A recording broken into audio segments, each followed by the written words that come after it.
Qual que é a ideia dessa apresentação, tá? Só para apresentar aqui qual que eu acho que forma que a gente deve seguir.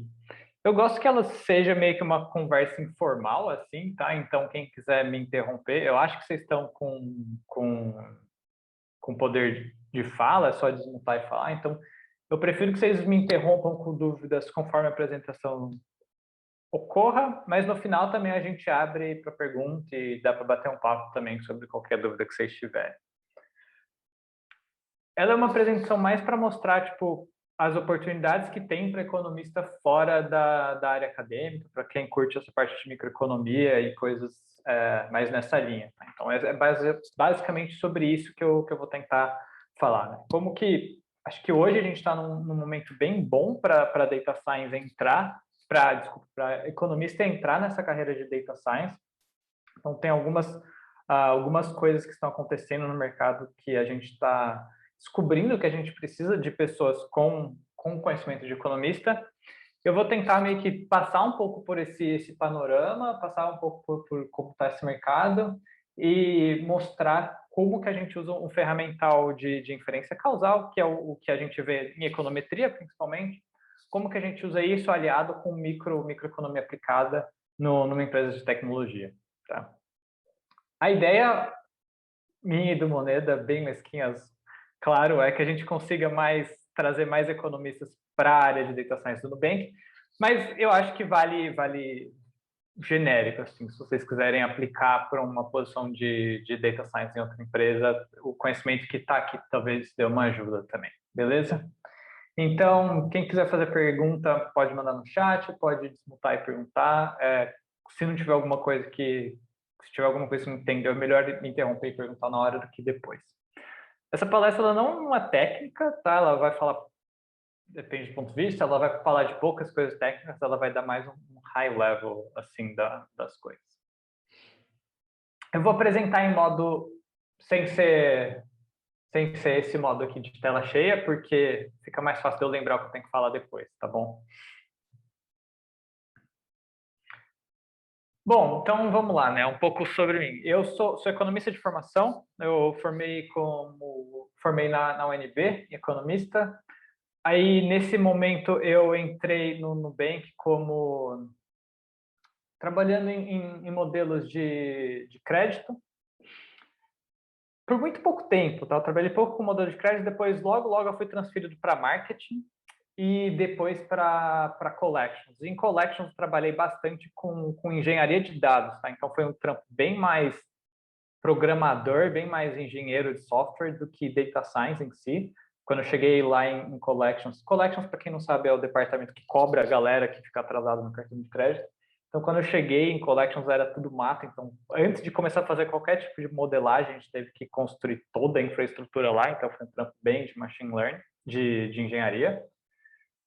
Em algum ponto eu virei um Data Science Manager, então comecei a gerir pessoas e eu vi a essência da minha vida se esvaindo durante essa fase, perdi minha humanidade e também nesse ponto eu voltei para trabalhar com crédito. E eu descobri que eu conseguia contribuir muito mais não sendo um manager, então deixei de gerir pessoas, quer dizer, estou no processo de deixar de gerir pessoas, ainda tem algumas pessoas que são meus liderados, mas estou deixando de ser um manager para focar exclusivamente com trabalho técnico. Hoje eu foco principalmente em entender como que a gente dá o limite inicial de crédito no cartão de crédito, então como que a gente usa modelos causais para resolver um problema antigo do Nubank, que é dar mais limite de crédito, mas eu também atuo em vários departamentos meio que como um consultor, então eu trabalho eu vou em vários departamentos conversar com o pessoal, dar dica de como usar técnicas de inferência causal. Né? Então, o time do Moneda, por exemplo, é o time que está lá no México. Eu converso bastante com eles também, às vezes, para a gente trocar umas figurinhas e entender como que a gente pode fazer um tipo de modelagem causal lá, tanto para limite de crédito, mas também com outras coisas, às vezes, como descobrir qual que é a melhor taxa de juros e coisas de pricing nesse sentido. Bom, isso sobre mim, então se vocês quiserem perguntar coisas sobre economia e data science também, esse é o meu background. Indo agora direto assim para essa parte de, beleza, como é que a gente entende o cenário de data science atual e como o economista pode se encaixar nisso, né? Acho que antes de falar disso, a gente tem que entender o que é machine learning, o que um data science faz, tá? Então, acho que a maioria de vocês já deve ter escutado falar de machine learning, mas eu queria reintroduzir machine learning aqui sob novas perspectivas, tá? Então, se eu perguntar o que é machine learning, como é que você define machine learning? Então, você pode falar, machine learning é um carro autônomo, né? De fato, é um carro autônomo, é um carro que dirige sozinho, sem precisar que você fique no volante. A gente usa machine learning para resolver problemas desse tipo. Machine learning também é um diagnóstico automático. Então, você pega uma imagem de não sei o que é isso, um MRI, joga para um computador e esse computador vai dizer se essa imagem é de um cérebro que está saudável ou não. Então, você pode fazer um algoritmo de detecção de doenças ou de diagnóstico. Ou, simplesmente, pode ser também usado o machine learning para descobrir, dar crédito para diferentes pessoas e descobrir qual que é a melhor decisão de limite a se tomar. E aí você olha para isso e fala, puta, velho, tem muita coisa que é machine learning. Será que a gente consegue reduzir? Como é que eu coloco um carro autônomo junto com um algoritmo de crédito? Né? O que essas coisas têm em comum? E aí tem um livro muito bom por esses três economistas que chama Predictive Machine. Ele é um livro de manager, ele não é um livro técnico, mas é um dos poucos livros bons de manager que tem. E eles meio que tiveram uma sacada que é o seguinte, eles estão entendendo o que é machine learning do ponto de vista da economia, eu achei bem legal isso, né? Dá um framework bom para a gente entender o que isso está fazendo. Basicamente, o que eles falam é que machine learning é um barateamento da capacidade de fazer previsões. Então, você consegue fazer previsões de maneira muito precisa, a um custo super baixo e com uma velocidade super alta. Tá? Então, é isso que machine learning é. Nada mais do que previsões. Então, puta, mas previsão? Será que a gente consegue fazer tudo o que eu estava falando com simplesmente previsão? E aqui previsão, eu não estou querendo dizer no sentido de que a gente chama de forecasting, né, de prever o futuro, é algo mais genérico, tá? É algo de você tem uma entrada bem definida e você quer prever qual que vai ser a saída a partir daquela entrada, né? Então vamos ver, supondo que a gente fale do carro automático, a gente consegue pensar um carro automático como um modelo de previsão, que ele vai receber como entrada imagem do entorno desse carro, pode ter uma câmera frontal, pode ter câmeras na laterais, pode ter sensor de temperatura. Ele vai receber, vamos supor, uma imagem, ele vai aplicar o modelo de machine learning e ele vai tentar prever qual que é o ângulo da direção. Tá? Então, você tem uma entrada bem definida, que é uma imagem, você tem uma saída bem definida, que é o ângulo da direção, e você vai construir um modelo para prever qual que é o ângulo da direção correto quando essa imagem aqui aparece. Óbvio que é um problema de previsão hiper, mega, blaster complexo, mas é um problema de previsão. Se a gente está falando de diagnóstico, a mesma coisa, né? Eu tenho várias imagens ali e eu vou tentar prever qual dessas imagens é saudável ou não saudável. Né? Então, vou pegar, colocar um modelo aqui, esse modelo vai aprender quais imagens são saudáveis ou não, de forma que quando eu pegar uma nova imagem, eu posso pegar essa nova imagem que o meu modelo nunca viu, dar para esse modelo e falar, e aí, o que você acha dessa imagem? Ela vai ser saudável ou não? E eu consegui pegar um problema de diagnóstico e converter ele no problema de previsão. E a mesma coisa com um modelo de crédito, né? Com alguma coisa que vai dar crédito, ou que uma fintech usa. Você vai pegar dados dos seus clientes nos birôs de crédito, que a gente chama, né? Então, score do Serasa, score do Boa Vista, SPC. Alimentar isso para o modelo e seu modelo vai falar se aquela pessoa ela vai honrar com os compromissos de crédito ou não. E a partir disso, você consegue tomar suas decisões de crédito. Então, também é um problema de previsão, tá? Note que aqui eu estou falando previsão como algo bem genérico, só ressaltando isso. Tá? Então, não é que eu estou tentando prever o futuro, é basicamente, eu tenho uma entrada bem definida, eu tenho possivelmente uma função hipercomplexa, mas ela tem uma saída bem definida. E Machine Learning justamente vai ser estimar, vai ser aproximar essa função, pode ser uma função hipercomplexa, pode ser uma função que pega uma imagem e mapeia num número de ângulo da direção, mas o meu modelo de Machine Learning vai tentar fazer esse mapeamento. Tá? ver machine learning assim é muito, muito, muito importante. É tão importante que os caras do Liso, eles falavam o seguinte: qualquer projeto que você queira usar machine learning, né, qualquer coisa que você queira usar machine learning, a primeira coisa que você tem que decidir é você tem que definir qual problema de previsão você está resolvendo. Você tem que conseguir formular o seu problema como um problema de previsão. Senão você não vai ter facilidade em definir isso não vai ter facilidade de resolver isso com machine learning. Então, essa é a definição de machine learning que eu queria usar. Tá? Eu sei que tem outras, isso aqui é, para quem conhece mais o assunto, isso aqui é restrito ao que a gente chama de aprendizado supervisionado, mas é o que hoje a maioria das pessoas usam e, assim, 99% das aplicações de machine learning no mercado está aqui. E por que isso é interessante se você começa a avaliar o mercado? Tá? Eu acho que no Brasil a gente teve um boom de data science, virou a profissão mais sexy, tem inclusive uma reportagem com Moneda falando como data science virou um campo muito, muito atrativo. E você viu muitas pessoas querendo virar data science muito rápido, né? Então, acho que foi em 2000, começou em boom em 2019, 2020, muito data science surgindo e muitas empresas querendo contratar data science porque falavam que, porra, os data science vão fazer mágica. E a gente, infelizmente, não faz mágica, a gente faz previsão, tá? Então, o que aconteceu muitas vezes, o que aconteceu em 2019, 2020 foi um monte de empresa contratando data science e falando, data science, só que o problema resolve. Só que não era um problema de previsão, tá? Era um outro problema, não era um problema de previsão. E eu aposto que tem muitos data science que não conseguem entregar valor na empresa que eles estão contratados porque simplesmente eles foram jogados num problema que eles não sabem resolver, não é um problema de previsão, é um outro tipo de problema. Então, entender que machine learning é previsão te ajuda dos dois pontos de vista. Se você estiver gerindo uma empresa e você quer saber como usar data science, você tem que estar muito claro que você tem que resolver, você tem que formular o problema da sua empresa, um problema de negócio, como um problema de previsão. Se você é um data science, você tem que saber comunicar que você só resolve problemas de previsão e você não faz mágica, né? Você não consegue resolver qualquer coisa que joguem para você. E isso também mostra as limitações que a gente tem, né? Então, porra, a gente não, como eu falei, a gente não resolve mágica, a gente resolve previsão. Isso é interessante saber, né? É uma limitação que é importante você saber onde você consegue atuar e onde você não consegue atuar. Então, é interessante você saber, é um ferramental você saber que escopo que você consegue abranger, que escopo você não consegue abranger.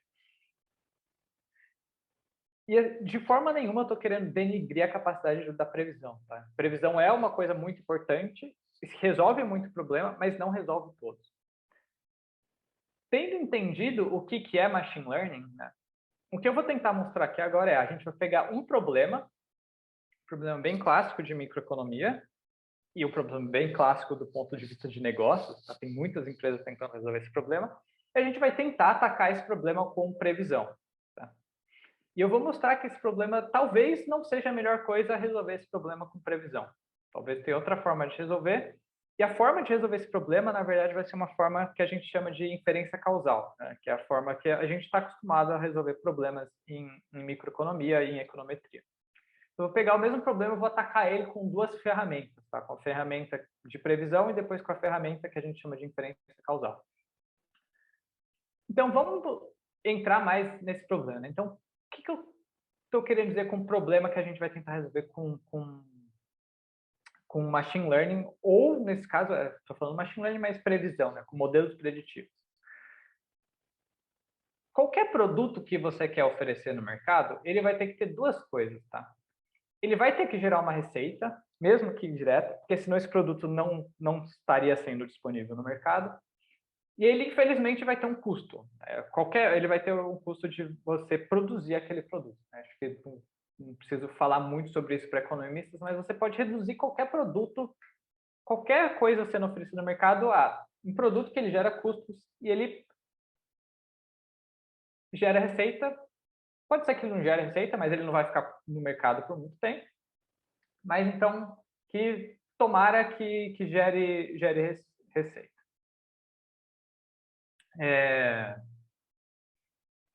Então tá. Vamos pegar e escolher um produto que acho que está bem em voga para a gente tentar resolver. um produto, nesse caso vai ser, vamos supor que a gente tem alguma empresa de e-commerce, tá? Que a gente vende coisas na internet e a gente quer descobrir quanto de cupons de desconto dá para os meus clientes.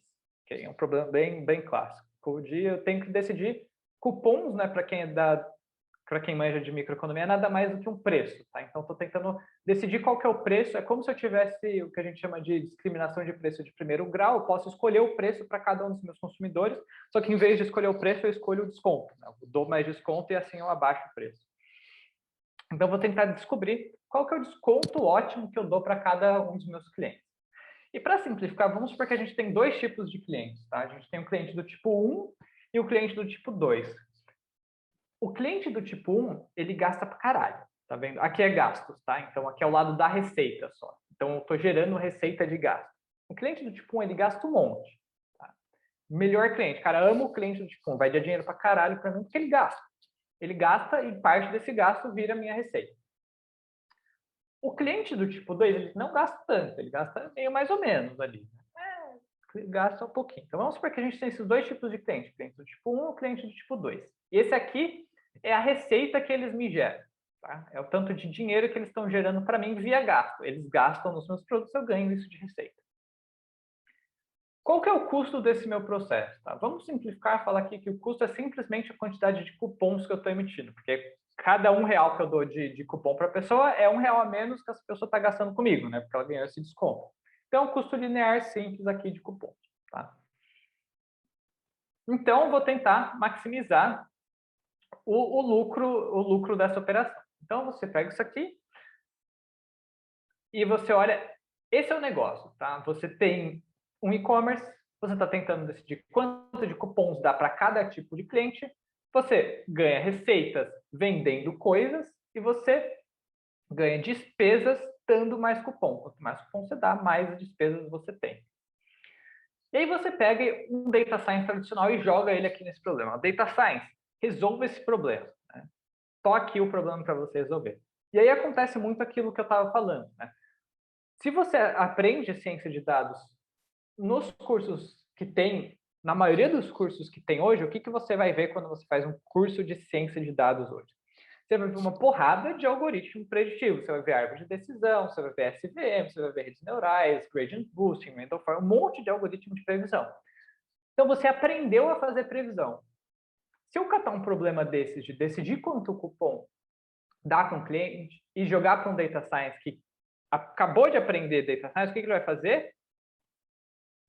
Ele vai pegar e jogar um modelo de previsão nesse problema, porque é o que ele aprendeu a fazer. A ferramenta que um data science tem é um modelo preditivo. É o que ele foi treinado a fazer. Então, ele vai catar e jogar machine learning no problema. Tá?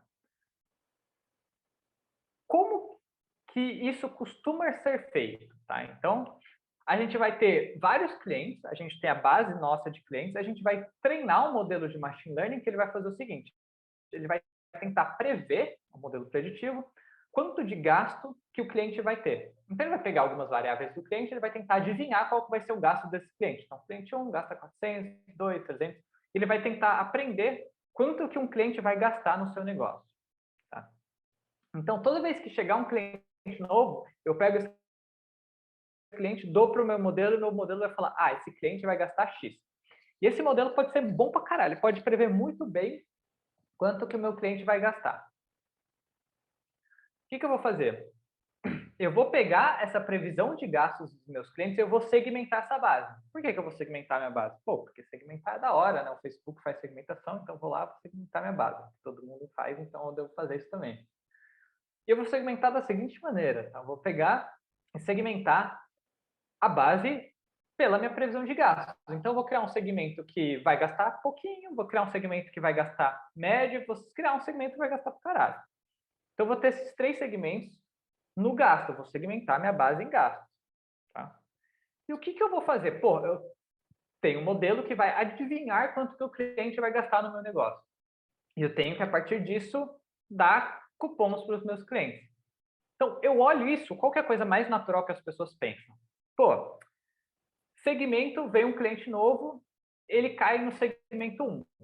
Ou seja, eu previ que esse cliente vai gastar pouco no meu negócio. Que eu falo, cliente tipo você vai gastar pouco, você não vai me gerar receita nenhuma, né? Você vai gastar quase nada, então o que eu vou fazer? Eu vou te dar pouco cupom, porque, porra, você não está me gerando receita, por que eu vou te dar cupom se você não vai me dar nada em troca? Você vai gerar pouco ou pouca receita para mim, também não vou te dar muito cupom. Por outro lado, se esse cliente cair no segmento 3 e gasta para cara falando, nossa, por favor, cliente, vem em mim, adoro você, eu vou te dar muito cupom, porque você gasta muito, você vai gerar muita receita para mim, então, nossa, ótimo, você vai gerar receita, já que você vai me gerar receita, eu vou te dar um monte de cupom, tá? Qual que é o problema disso, tá? Eu acho que tem dois problemas aqui. O primeiro problema é que isso faz muito sentido intuitivo. Você pergunta para, você apresenta esse gráfico para as pessoas, fala, o que você faria? A coisa mais natural é você falar, eu vou dar mais cupom para quem gasta mais, para quem gera mais receita, e eu vou dar menos cupom para quem gera menos receita. Óbvio que eu vou fazer isso. Porque se eu der mais cupom para quem gera menos receita, eu vou perder dinheiro, já que cupom é custo, certo? Então, eu não deveria dar mais cupom para quem gera menos receita. Eu vou dar mais cupom para quem gera mais receita. Então, é muito intuitivo. Se olha isso aqui do ponto de vista intuitivo, faz muito sentido. Esse é um dos problemas dessa abordagem, que ela é intuitiva.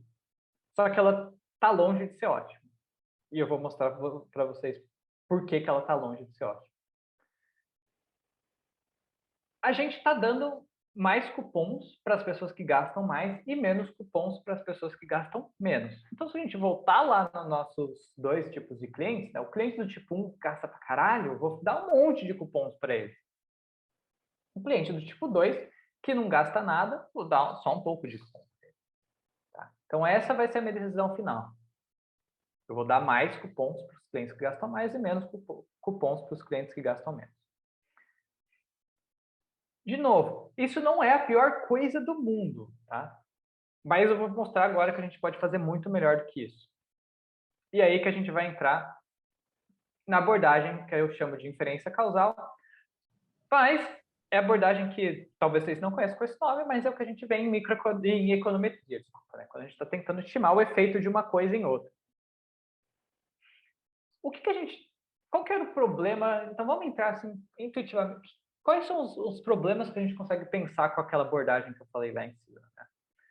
Acho que o principal é a gente estava assumindo que as coisas eram meio que dadas, né? Então eu estava assumindo que, pô, eu tenho um cliente do tipo 1, ele vai gastar X independente do que eu faço, né? Eu estou tendo uma abordagem passiva com o mundo, como se eu não conseguisse influenciar o gasto dos meus clientes. Simplesmente estou prevendo esses gastos e dando esses gastos como dado. Eu não estou assumindo que eu posso mudar isso, né?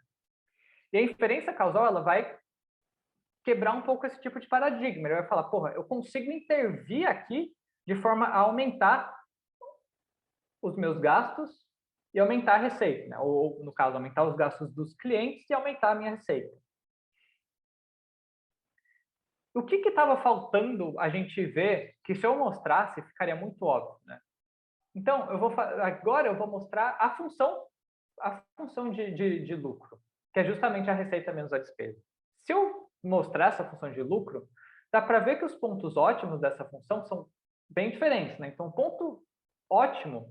deixa eu só limpar aqui, tá? Então, tirei agora a receita e tirei a despesa, só peguei o lucro, que é a receita menos a despesa. Então, perceba que o lucro ótimo do cliente 1 fica mais ou menos aqui. O lucro ótimo do cliente 2 fica mais ou menos aqui. Acho que vocês conseguem ver normal, tá? Espero que sim.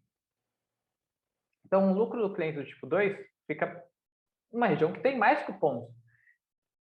E o lucro do cliente do tipo 1, ele é maximizado numa região com menos cupons. Se eu pegar isso, e agora eu estou plotando as decisões que eu tomei, então estou catando aquelas setinhas aqui, né, onde eu tomei as decisões, né, eu tinha dado mais cupons para o cliente que gasta mais. Se eu pegar isso aqui e colocar na minha função de lucro, dá para ver que está muito longe do ótimo. Né? Estou muito longe do ponto de ótimo onde eu gostaria de estar. Né? Então, estou dando muito mais cupons para o cliente do tipo 1 do que eu deveria e muito menos cupons para o cliente do tipo 2 que eu deveria. Se eu tivesse, de fato, maximizando o lucro, eu tomaria esse tipo de decisão. Eu daria menos menos cupons para o cliente do tipo 1 e mais cupons para o cliente do tipo 2. Tá? E nota que interessante, né? Nesse caso aqui, eu estou dando mais cupons para o cliente que gasta menos e menos cupons para o cliente que gasta mais. E por que que isso está acontecendo? Tá? Isso está acontecendo simplesmente porque o ponto de ótimo dessa curva, ele não vai depender de quanto que os clientes gastam. Ele vai depender de quão inclinada que está essa curva. Então, o cliente do tipo 1, ele é muito sensível a aumentos de cupons lá no começo. Então, pô, se eu der de 0 para 1 cupons, o gasto dele vai aumentar bastante. Mas a partir de um ponto ele satura, né? Então não tem muita inclinação nessa curva. Ou, em outras palavras, o cliente do tipo 1 ele é pouco sensível a cupons nessa região aqui.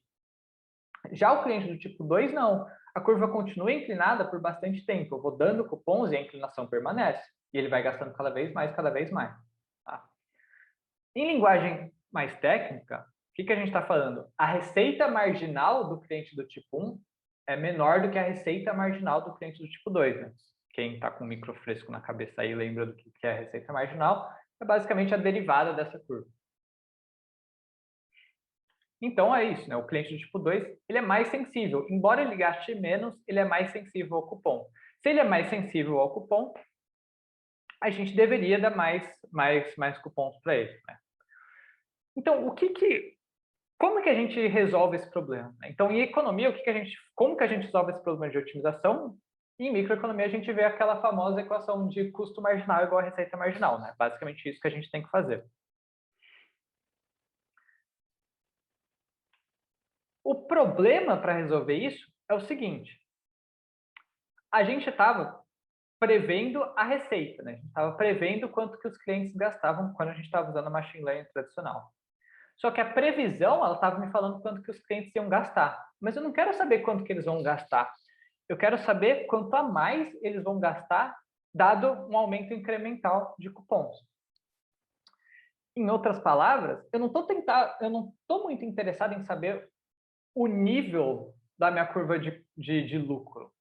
Eu estou muito mais interessado em saber a derivada da minha curva de lucro. Porque para maximizar isso, eu vou tentar achar o ponto onde essa derivada é igual a zero. Né? Calculo 1 básico, eu vou derivar essa curva igual a zero, vai ser o meu ponto de ótimo. Para o cliente do tipo 1 vai ser um número pequeno, algum número menor, tipo 40. Para o cliente do tipo 2, esse ponto de ótimo vai ser 80, vai ser alguma coisa que está lá para frente. Então, eu vou tentar estimar a derivada desses pontos. Né? E qual que é a grande dificuldade disso? E por que que a Data Science se confunde muito com esse tipo de abordagem? Porque eu consigo observar o gasto dos meus clientes. Está lá o gasto, eu vejo o gasto do meu cliente, é uma coisa observável. O cliente vem praticamente com o gasto tatuado na testa. Só que eu não consigo observar o gasto incremental, né, ou a derivada do meu gasto. Não é uma quantidade observável. Simplesmente, para observar a quantidade de derivada de gasto, eu precisaria ver o mesmo cliente sob dois regimes de cupons diferentes. Para quem conhece, isso que a gente chama de problema fundamental da inferência causal. Eu teria que ver dois universos paralelos em que o cliente recebe um nível de cupom aqui e outro nível de cupom ali, e eu conseguiria ver a diferença entre o que aconteceria se ele recebesse dois tipos de cupons. Isso é impossível de observar. Então, como eu não consigo observar, não é tão trivial eu criar um modelo que consiga me dar quanto que vai ser a inclinação dessa curva, né? Ou a derivada dessa curva, que é o que de fato interessa para mim.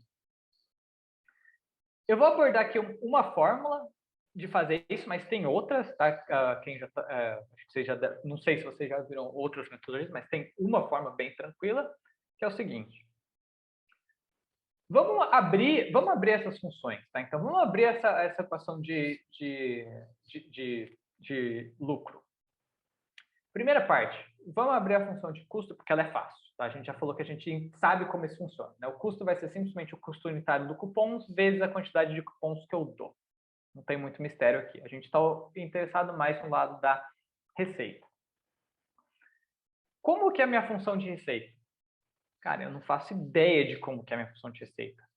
Minha função de receita basicamente é quanto que os meus clientes vão gastar dado a quantidade de cupons que eu dou para eles. Eu não faço a menor ideia de como isso vai ser. Tá? O que eu sei? Eu sei que ela tem esse formato meio côncavo, né? Então, em algum momento ela satura. Eu dou cupom, mas se eu der cupom infinito, o cliente vai gastar, ele fica saciado, né? Ele vai gastar só até um certo ponto ali. Então, se eu pegar essa curva diferencial, eu sei que eu tenho uma derivada maior no começo e uma derivada menor no final, né? Porque ela satura. A partir de um certo ponto, eu dou mais cupom, só que o gasto do cliente fica estável. Então, eu sei isso. O que eu posso fazer é falar, puta, que tipo de função tem esse aspecto? Uma função que tem esse aspecto é o logaritmo. O logaritmo ele tem exatamente esse formatinho aqui. Mas tem outras, tá? Tem, por exemplo, a raiz quadrada também tem esse formato côncavo. Eu vou colocar uma função côncava aqui. E eu vou falar que os meus gastos é uma função linear do logaritmo de cupons. Então, aqui a gente está entrando em terrenos que nós, economistas, sabemos resolver. Né? Isso aqui é uma função linear, é um modelo linear, a gente consegue resolver isso com mínimos quadrados, por exemplo. Tá? Então, aqui eu tenho uma função mais clara que eu vou conseguir estimar ela. Então, como que a gente estima ela? A gente vai ter as receitas, é um modelo linear tradicional, e eu vou colocar aqui um componente de intercepto, um componente de inclinação, que vai ser no logaritmo de cupons, e, importante, eu vou colocar também um componente de interação entre os cupons, que é o negócio que eu vou otimizar, e outras variáveis, sei lá, idade do cara, qualquer outra variável que eu tiver sobre esse cliente aqui. Por quê? Porque eu quero distinguir clientes do tipo 1 e clientes do tipo 2. Então, eu quero permitir que a inclinação da minha curva seja diferente de acordo com as características dos meus clientes. As características estão sendo definidas aqui por esse conjunto de variáveis x aqui. E eu vou colocar também o termo das variáveis.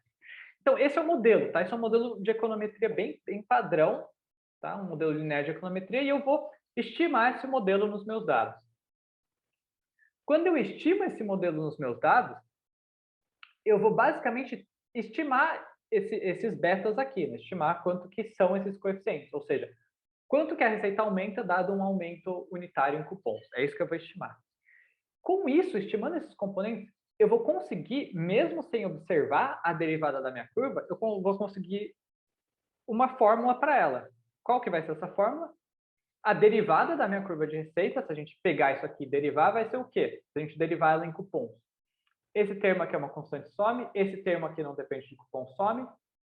Vai ser basicamente esses dois componentes aqui do meio, que é esses componentes que estão aqui. Então, a derivada da minha função de receitas em cupons vai ser esses dois componentes aqui que eu estimei.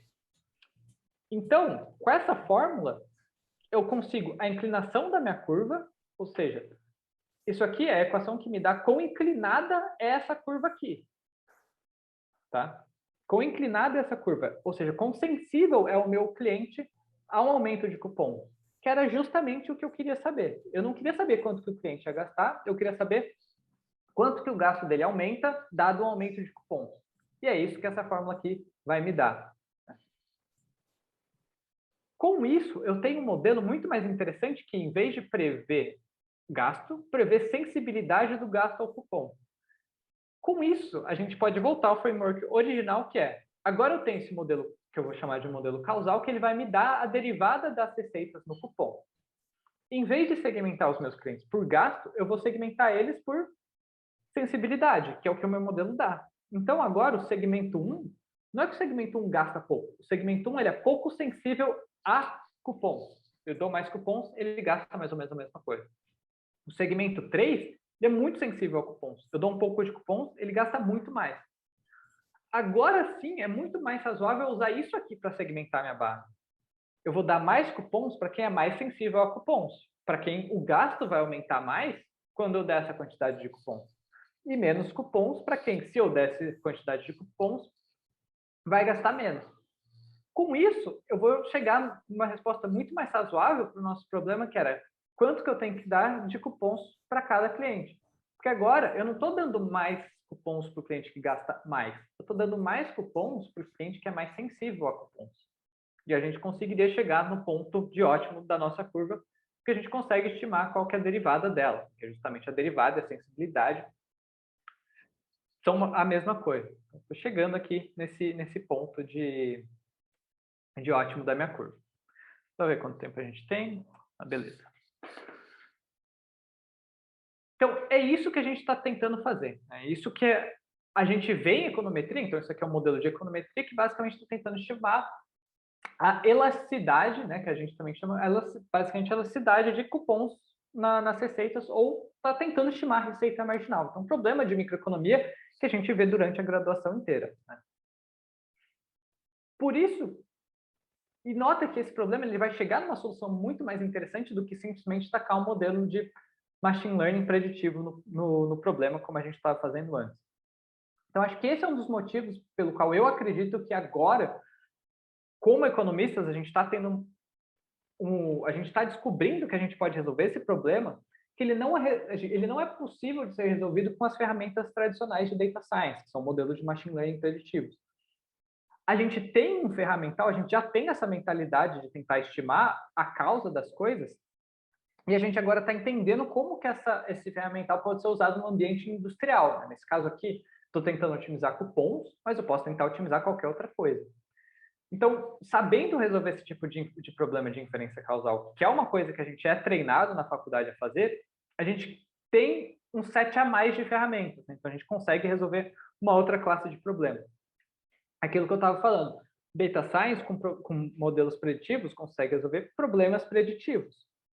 Só que agora, em data science, a gente está descobrindo que tem esse outro range enorme de problemas, que são problemas de otimização causal, né, de tentar estimar a receita marginal e o custo marginal das coisas, que a gente não resolve com as ferramentas tradicionais de data science, só que a gente resolve com as ferramentas tradicionais de economia. Então, eu acho que agora é um bom momento para entrar na área por isso, porque as empresas vão começar a perceber isso, vão começar a perceber que tem um grande ferramental que elas vão precisar de pessoas com cabeças de economistas, dentre outros campos que também trabalham com inferência causal, como epidemiologia e o pessoal da área de biomédica também. A gente vai entrar um pouco mais no problema de inferência causal, porque não é tão simples assim, mas antes disso, só um detalhe, tá? Eu fiz esse exemplo aqui de forma que a pessoa o cliente do tipo que gastava mais era também o cliente menos sensível a cupons. E o cliente que gastava menos era o mais sensível. Mas eu poderia ter uma situação assim. Eu poderia ter a situação em que o cliente que gasta mais também é o cara mais sensível ao aumento de cupons. O ponto importante é, isso que eu quero que vocês tirem dessa parte da apresentação, o nível dessa curva não necessariamente está correlacionado com a inclinação dessa curva. Então, posso ter o cara que gasta mais e é inclinado para caralho, eu posso ter o cara que gasta mais e é pouco inclinado. Então, o nível não necessariamente está correlacionado com a inclinação.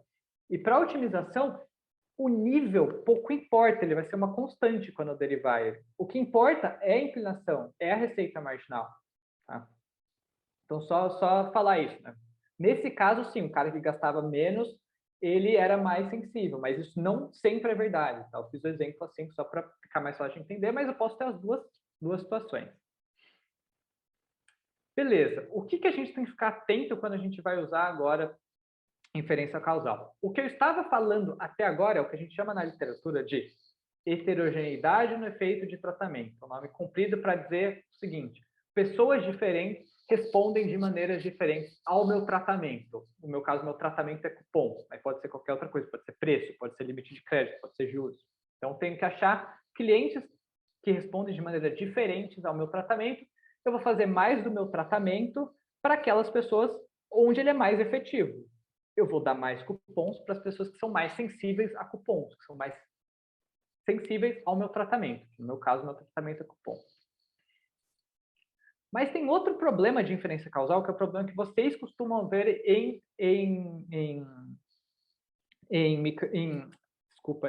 econometria, que ele é mais fundamental ainda. Eu costumo não começar por ele, porque eu queria mostrar como que a gente usa isso na indústria, tá? Mas para a gente resolver o problema de heterogeneidade no efeito de tratamento, antes a gente tem que resolver o problema de identificação. Eu vou passar um pouco mais rápido por isso, porque vocês já viram em econometria, mas eu só vou dar uma relembrada aqui, tá?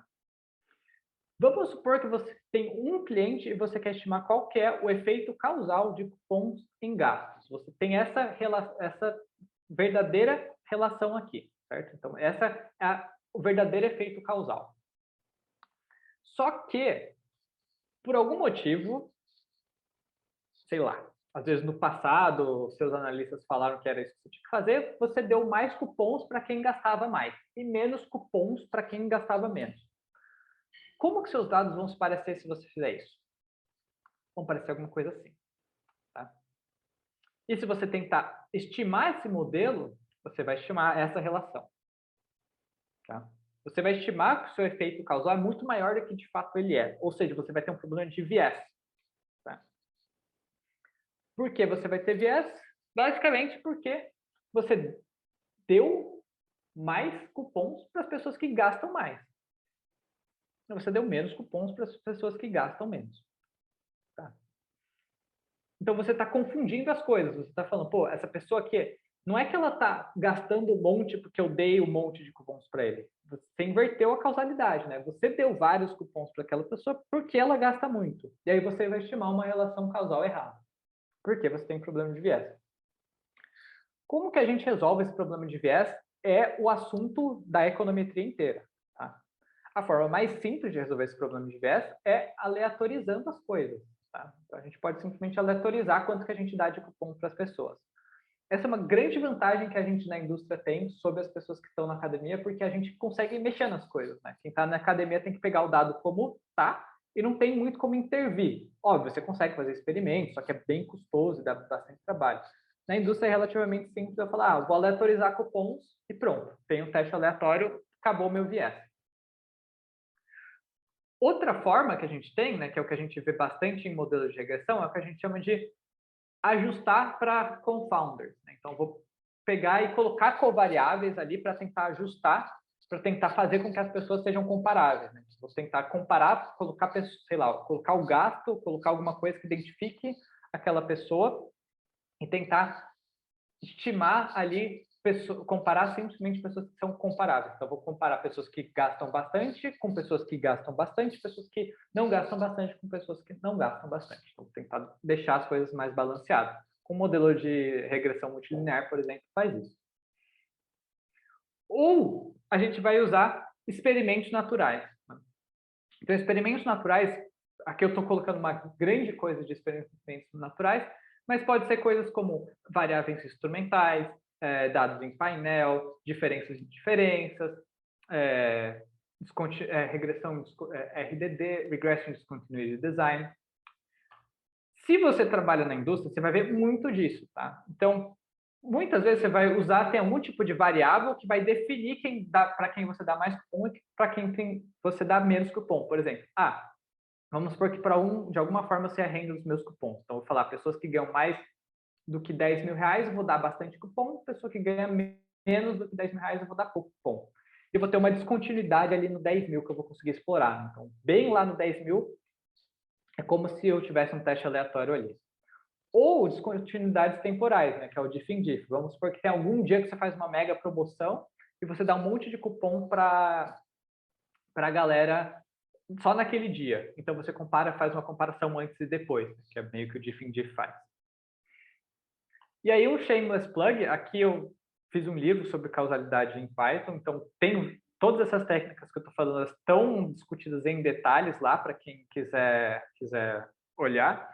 Eu não conheço o currículo da USP de economia, mas a maioria dessas técnicas costumam ser discutidas em cursos sobre análise de políticas públicas, de programas públicos, alguma coisa assim. Tá? Então, procurem cursos dessa natureza e, óbvio, econometria.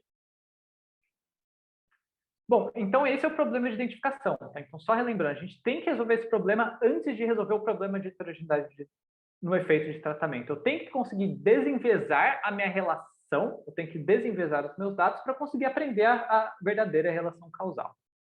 E isso é bem o ferramental de econometria que a gente tem. Tem um outro problema que eu vou passar rápido, porque ele não é da inferência causal, mas ele também é da economia, tá? E acho que principalmente da galera de finanças. Então, eu falei isso aqui para vocês, né? Pô, eu tenho função de custo, de lucro, eu tenho gastos, que é dado por essa função linear, eu tenho custo, que é dado por essa multiplicação aqui, certo? Aí eu pergunto, isso aqui está em microeconomia, é o que a gente chama de é a função da firma, né? É a função de produção da firma. Essa aqui é a minha função de produção da firma, tá? E a pergunta que eu faço é, de onde vem essa função de produção da firma? Tá? Porque quando você está na indústria, ou quando você está em microeconomia 1, tem a função da firma, você otimiza. E foi o que eu fiz aqui para vocês. Eu dei a função da firma e, beleza, a gente tem que otimizar. Mas, cara, quando você está na indústria, a função da firma não cai, assim. O Nubank não tem uma função da firma na parede e fala, ó, isso aqui que você tem que otimizar. Você tem que decidir qual vai ser a função que você vai otimizar. E um dos grandes trabalhos que a gente tem é justamente descobrir qual que é essa função da firma que a gente vai tentar otimizar. Por exemplo, em que horizonte de tempo que eu estou olhando essa função de custos? Né? Em quanto tempo que é esse custos que eu estou olhando? Eu poderia ter, vamos por aqui, só um cliente, tá? Agora estou simplificando bastante. Só um cliente sobre 2 regimes de cupons. Então, vamos supor que eu tenho 2 mundos paralelos. Um mundo paralelo em que eu dou R$10 de cupom e outro que eu dou R$20 de cupom. E aqui agora eu estou mostrando o fluxo de caixa desse cliente ao longo do tempo. Pode ser que, se eu der mais cupons, ou seja, verdinho, eu vou ter um fluxo de caixa pequeno no começo, porque eu tenho custos a mais aqui nesse começo, só que depois isso se pague. E no longo prazo meio que cola, porque no longo prazo o efeito fica meio que zero. Né? Eu estou dando cupom logo no começo e depois de muito tempo esse efeito vai embora. Então, em que horizonte de tempo que eu estou olhando o meu fluxo de caixa? Né? Como que eu decido onde que as minhas receitas olham? Eu estou olhando receita em um dia, um mês, 2 anos? A resposta, para quem sabe finanças, é nenhum deles. Né? O que você tem que fazer? Basicamente, a visão que você tem é a seguinte. Se a gente pegar a receita dos clientes, vai ter algo mais ou menos assim. No começo, eles começam dando um pouco de prejuízo, de repente, eles começam a dar bastante dinheiro. Então, prejuízo, dinheiro. E você tem que estimar quanto que esses clientes vão dar. Isso é hoje, você não sabe o que vai acontecer no futuro. Você tem que estimar quanto que esses clientes vão gerar para você hoje sobre clientes que você nunca viu. Então, você tem que saber como que vai ser o próximo cliente e como que ele vai se comportar ao longo do tempo. E, de novo, voltando. Em que horizonte de tempo você otimiza o seu efeito causal? E a resposta é no infinito. Quem sabe finanças sabe que o infinito, o que ele é o infinito? Você pega o fluxo de caixa, projeta ele no infinito e desconta isso a valor presente a uma taxa de risco, uma taxa de certeza, uma taxa de desconto temporal. Então, para você estimar o seu efeito, a sua função de produção da firma, a sua função de custo, você tem que projetar o fluxo de caixa no horizonte infinito. E esse é um problema super também de finanças, de microeconomia, de produção que a gente tem. Não é um problema causal, mas é um problema de finanças, de economia que a gente também tem. Acho que no Nubank eu sei que a gente tem, mas acho que todas as empresas também têm isso, né? Você não quer otimizar a receita de amanhã, você quer otimizar a receita de 10 anos para frente, né? Então, esse também é um problema bem interessante de economia que a gente tem que ter. Né? Ou seja, resumindo, heterogeneidade no efeito de tratamento, que é descobrir como que cada cliente responde ao tratamento. Para resolver isso, você tem que conseguir identificar o seu efeito de tratamento. Você tem que saber conseguir desenviesar os seus dados para estimar o efeito causal. E além disso, você tem que saber efeito de tratamento em quê? Em lucros. Mas o que é lucro? Você também vai ter que definir o que é lucro, e para isso você vai ter que estimar algo no longo prazo, trazer a valor presente, aplicar várias técnicas de modelagem, aqui sim preditivas, mas várias técnicas também de finanças. Então, esses são um dos problemas que eu acho que o economista está bem equipado para resolver e consegue ter um diferencial nesse mercado de data science. Tá? Já passei o resumo para vocês. Basicamente, era isso que eu queria falar, tá? De técnico. Eu vou entrar aqui numa sessão que ela beleza, então, gostei disso, eu acho que é para mim, eu quero, de fato, trabalhar com ciência de dados. Eita, tô vendo um monte de... Gente, eu estava olhando o chat esperando que vocês me mandem as perguntas no chat agora, porque eu estou vendo que elas estão todas no Q&A. Desculpa aí quem perguntou antes e eu não vi, tá? Mas elas são mais de carreira, acho que dá para colocar no final, tudo junto. Ah, Na hora do boa. assunto que tá falando. Beleza, eu vou passar pela sessão de carreira aqui e aí eu dou uma lida nas perguntas e aí a gente vai, as que ficarem a gente vai continuando respondendo. Então, como que você vira um Data Science? Tá? Então, os pilares de Data Science são os seguintes: programação, negócios e estatística. Tá? Se esses são os pilares de Data Science, não tem muito para onde correr. Você vai ter que saber pelo menos o básico nessas três coisas. Geralmente, os Data Science se especializam em alguns deles. Tá? Então, a gente não é, cara, a gente não é o mestre em todos esses campos, porque é muito difícil. A gente vai acabar sendo melhor num deles. Tá? Eu, por exemplo, não sou um programador muito bom, mas eu sei pelo menos o básico. Então, você vai ter que pegar o básico desses três campos e, preferencialmente, se destacar em um. Tá? Um ponto interessante, né? Inferência causal, ele acaba que está meio que aqui no meio, tá? Ele fica mais ou menos aqui, porque ele liga o negócio com a estatística, tá? Então, meio que uma ponte entre esses dois campos. Mas, enfim, onde que a gente estuda essas coisas? Bom, inferência causal, já coloquei o meu shameless plug aqui, se você quiser tem o livro lá, e também curso de econometria. Programação, né? Onde que a gente aprende programação? Eu aprendi no YouTube e MOOCs de graça, então eu coloquei aqui um link e eu vou deixar esses slides disponíveis para vocês. Então, selecionei aqui alguns cursos de programação que eu acho bom. O que eu acho importante falar, tá? Quando eu falo, puta, tem que aprender programação para ser data science, os economistas falam, nossa, deve ser muito difícil, nunca vou conseguir aprender programação. Gente, não é assim, é programação básica, tá? Eu não sou o melhor programador do mundo. Acho que se vocês já programaram em Stata, já vai, 50% do caminho andado, tá? Então, pegar o básico de programação para conseguir implementar esses tipos de modelos. Vamos dizer assim, programação deve... Se vocês já programaram em R ou em Stata, puta, ótimo. 80%... Se programou em Stata, 50% do caminho andado. Se programou em R, vou dizer assim, 90% do caminho andado. Às vezes só fazer uns exercíciozinhos online para pegar o básico de programação e tá show. Então, programação é uma parte. A outra parte é a parte de estatística. Tá? E dentro da parte de estatísticas, eu gosto de ressaltar uma coisa que a gente não vê muito na graduação de economia, que é a parte de machine learning. Como eu falei, Data Science ainda é muito dessa parte de modelagem preditivas. Então, muitos dos problemas a gente resolve com abordagens preditivas. Tá? Então, tem que saber um pouco dessas partes de abordagens preditivas. Tem um monte de curso de Machine Learning. Deixa eu ver se eu coloquei aqui.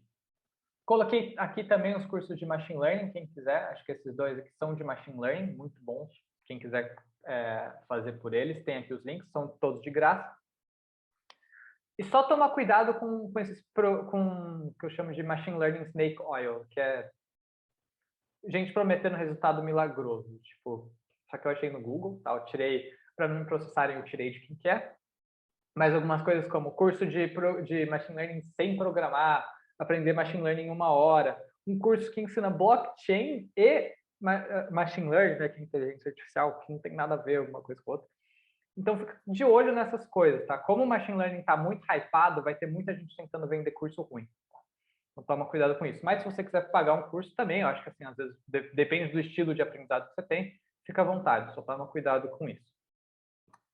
E, claro, né, business, né? Como que você aprende business? E aí, aqui a minha sugestão é, preste atenção nas suas aulas de micro, contabilidade e finanças. Tá? Se vocês não prestaram, por algum acaso, ou esqueceram, eu também linkei aqui alguns links para dar uma relembrada nessa parte de micro. Beleza? Então, acho que é isso que eu tinha para falar. De novo, vou deixar todos aqui os links. Eu acho que a gente está com vaga aberta de Data Science, Moneda me confirma se isso é verdade. Acho que é. Então, eu coloquei também... Opa, pode falar. A gente tem vaga, sim. Então, beleza. Tem vaga, pode aplicar. A gente está às vezes está fechando, está abrindo a pipeline. Se tiver fechado e você quiser aplicar, você vai fazer o seguinte, você vai pegar o seu currículo e você vai mandar para mim no LinkedIn, tá bom? E aí eu vou subir vocês na pipeline de hire. O Moneda não vai falar isso para o pessoal de Harvard, mas é isso que eu vou fazer. Caso vocês queiram aplicar e não tenha vaga, vocês vão mandar o currículo para mim no LinkedIn e eu subo vocês lá sem problema. Então é isso, gente. Obrigado por vir aqui. Eu vou dar uma olhada nas perguntas e eu vi que tem um monte de pergunta anônima, vou responder elas, mas também quem quiser desmutar e fazer uma pergunta também fica à vontade, tá?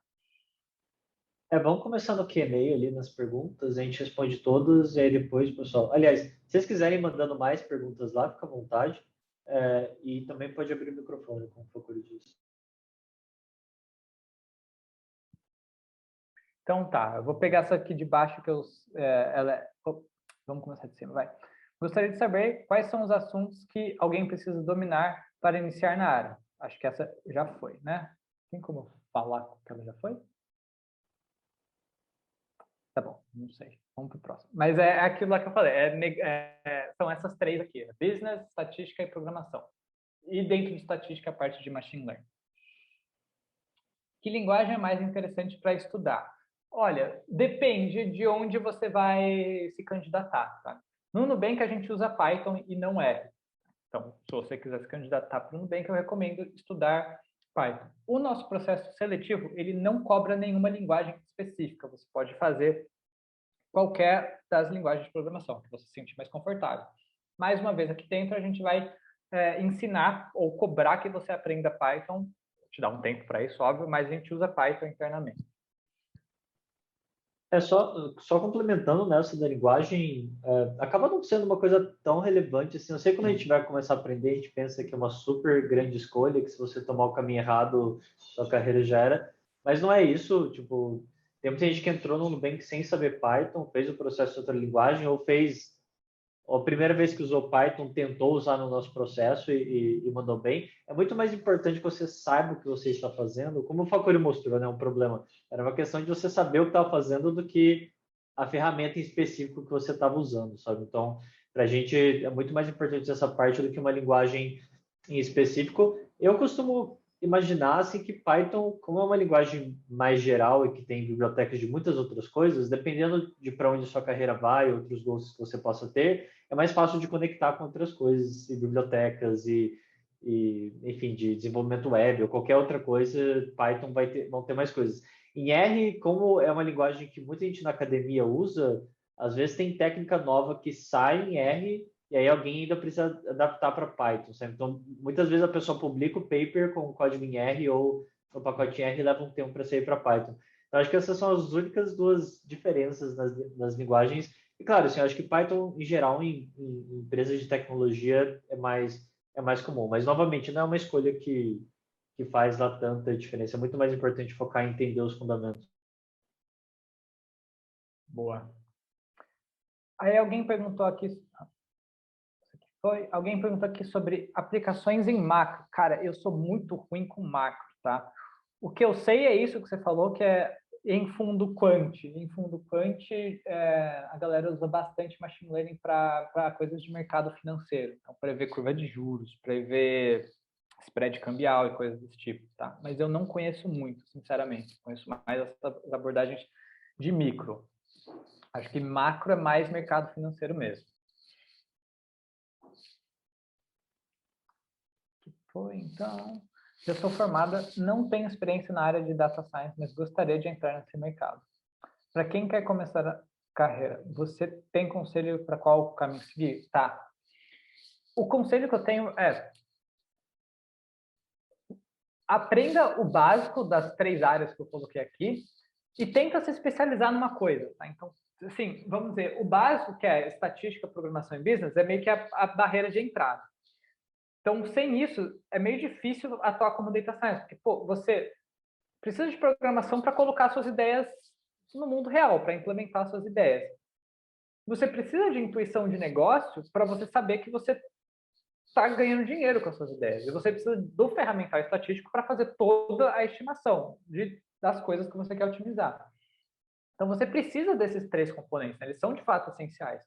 Mas uma vez que você tem esse básico, tente se especializar em algum. Né? Então, tente ser ou um programador muito bom, ou tente ser muito bom em negócios ou muito bom em estatística. Né? Assim você consegue se destacar em alguma dessas coisas.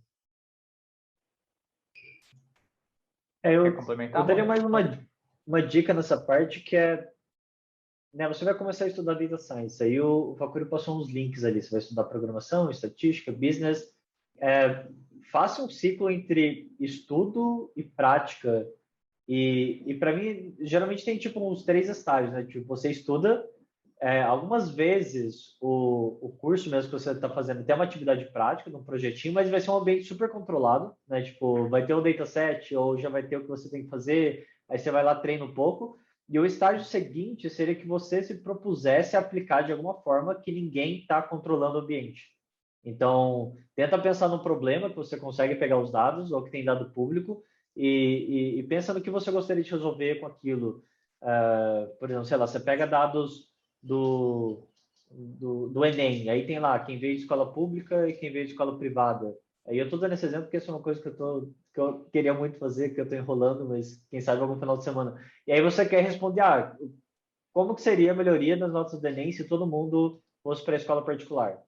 E aí você vai ter lá um caso de dado observacional, vai ter todo esse problema que o Fakuri falou né, de que não vai ser aleatorizado, você tem que controlar pelos confounders, pode ser que você não consiga, mas enfim, você vai lá e tenta aplicar. E aí você vai aplicar uma vez, outra, e aí depois você volta e estuda mais, tipo, pega outros assuntos ou vai se aprofundando naquilo e faz esse ciclo.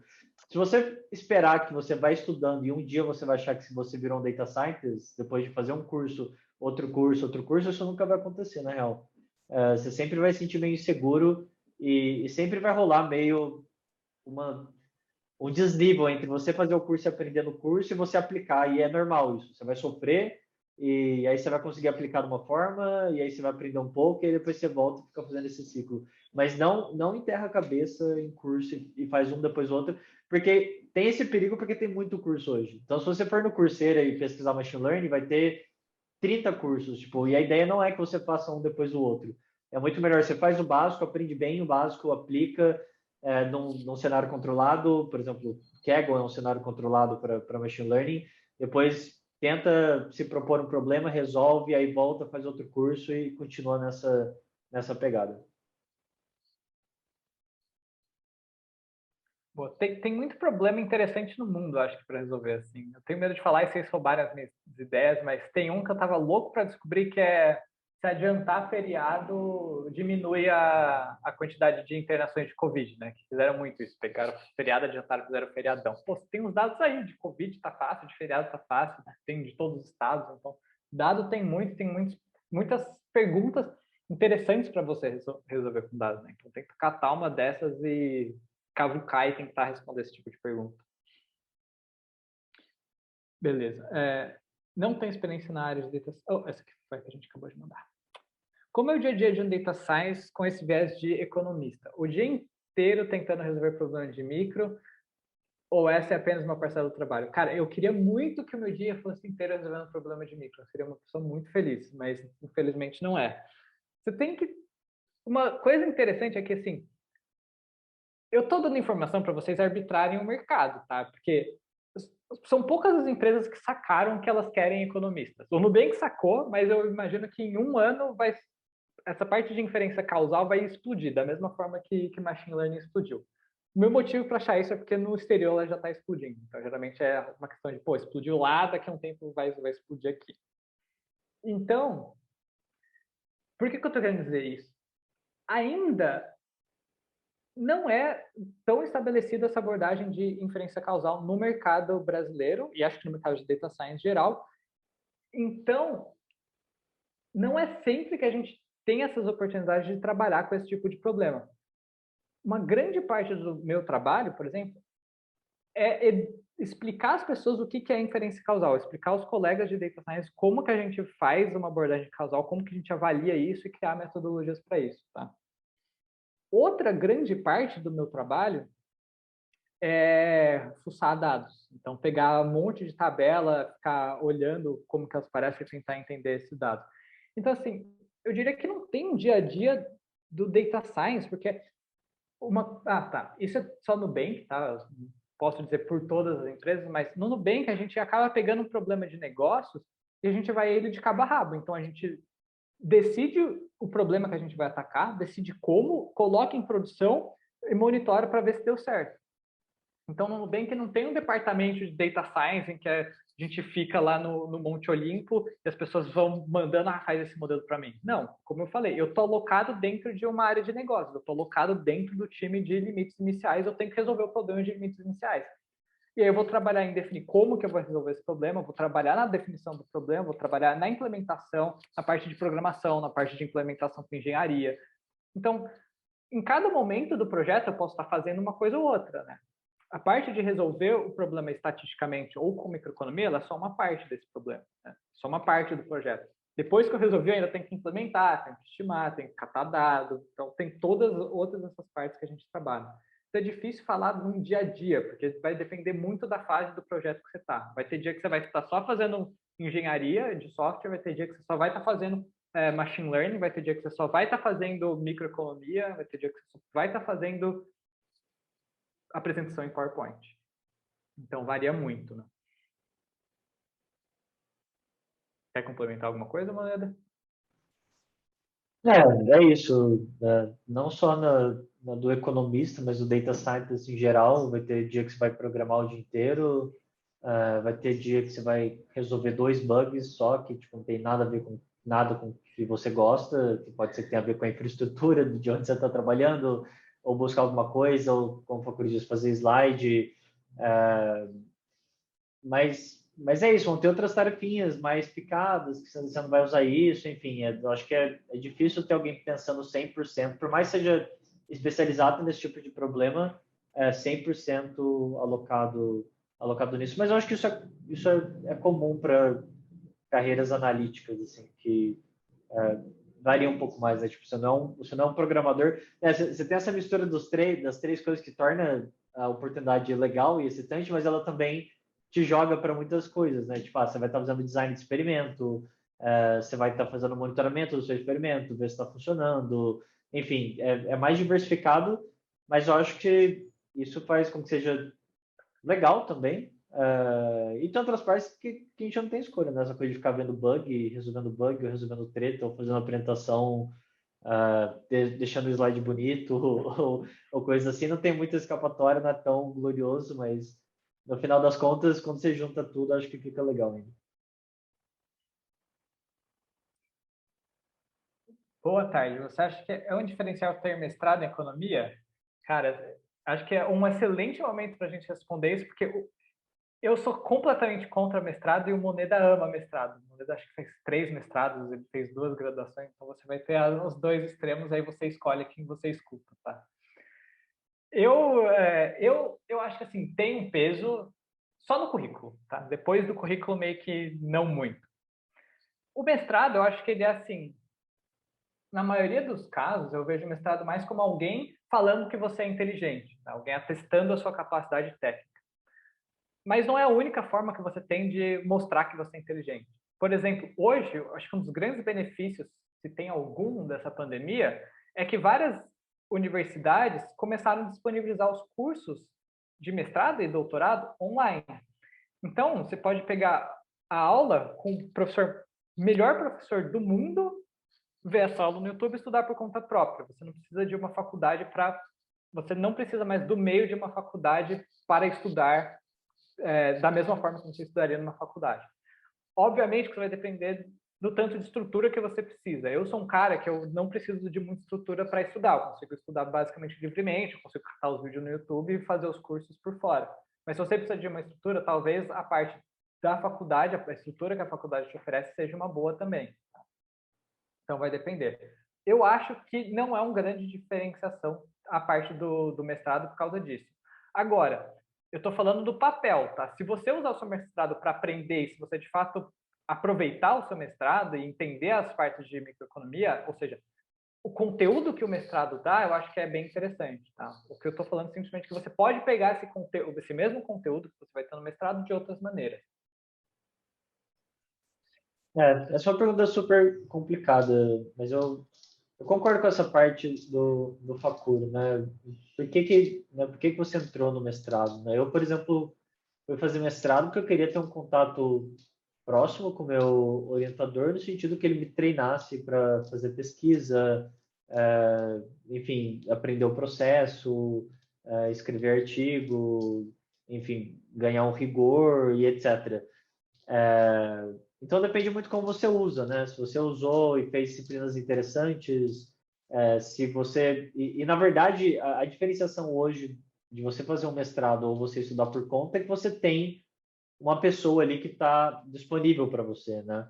Então se você usou seu mestrado, né? A pessoa apresentou e depois você vai lá no final da aula, tira suas dúvidas ou discute ou na parte da pesquisa fica muito próximo dos pesquisadores e aí você tem esse privilégio, né, de ter acesso, conversar, da pessoa te ajudar em coisas específicas que você está com dúvida, que você possa indagar direto, é uma coisa que quem estuda por fora não tem. Então, o mestrado te impõe, né, uma estrutura que você tem que seguir, que é a desvantagem, mas ele te dá uma pessoa próxima de você. Então, se você não explora essa parte da pessoa próxima, e na verdade da proximidade de um pesquisador, né, de aprender com essa pessoa e tudo, não é tão diferencial para a carreira em data science, digamos, na indústria, a carreira regular. Mestrado, na verdade, doutorado é importante para as carreiras em data science e em pesquisa, que é uma coisa também que existe em empresas que é um research scientist, né? Que é alguém que trabalha em data science mais com a parte de pesquisa. Nesses lugares, mesmo assim, as pessoas questionam um pouco, né? É preciso ou não? Você vai encontrar muita gente sem, mas essas pessoas sem dão meio que um viés de seleção. Assim. Você não pode falar que elas conseguiram, eu também consigo, porque elas são também pessoas bem diferenciadas e fora da curva. Assim. Então, não dá para você pegar como exemplo que não precisaria. Então, é mais comum, né, mestrado e doutorado para quem segue, para essas empresas, para research scientists. Para data science e indústria, por mais técnico que seja, depende mais do que você aprendeu e não importando onde você aprendeu. Se você aprendeu nas ruas, se você aprendeu no mestrado, não faz muita diferença para a empresa, sabe? Mas é isso. Então é muito pessoal, na real. Eu acho que fazer mestrado e doutorado você tem que pensar mais sobre uma realização pessoal e se você quer fazer aquilo por você do que currículo. Ao menos na área de data science, né? Mas se você for seguir para pesquisa ou pesquisa em empresa, é um pouco mais importante, mas mesmo assim não é essencial. Boa, agora a gente tem uma pergunta. Qual o nível que precisa para conseguir uma vaga de estágio? Eu também sou aluno de economia e fico inseguro sobre quão profundo precisa saber sobre cada tema. É osso, cara. Assim, difícil traçar uma régua. O que eu colocaria como, assim, uma régua para você saber se você está indo bem? Você consegue pegar uma base de dados, uma tabela, você consegue ler, você consegue fazer um modelo de machine learning com essa base de dados. Então, um problema típico de Kaggle. Né? Então, Kaggle, para quem não sabe, é uma plataforma de competição de machine learning, mas também é uma plataforma de educação. Então, você consegue várias bases de dados, tem vários problemas preditivos. Ou seja, você está tentando prever alguma coisa a partir daquilo. Né? Então, problemas tranquilos, tipo, prever preço de casa, prever alguma coisa, prever risco de crédito. Então, se você conseguir responder um problema desses, né, criar um modelo preditivo, eu acho que você já está, seria meio que, você saber que esse é o suficiente, para você estar seguro de que isso é o suficiente para você aplicar, para você se candidatar para uma vaga de ciência de dados.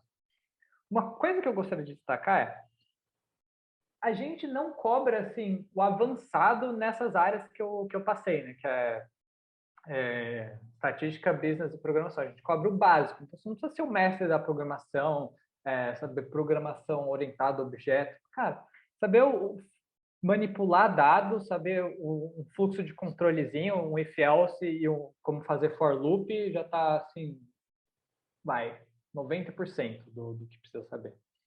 Aí, Moneda, você que sabe mais também da parte de estágio, não sei se você quer complementar também. Então, eu posso falar de como a gente fez para selecionar nos processos de estágio que a gente fez, que foi basicamente checar o básico, sabe? O básico de estatística, o básico de programação. Tinha também uma parte mais aberta sobre que a gente queria pegar um pouco não de business, mas de problem solving, né? Que a gente dá uma situação, a gente fala quais dados existem e tenta ver como que a pessoa pensa e tal.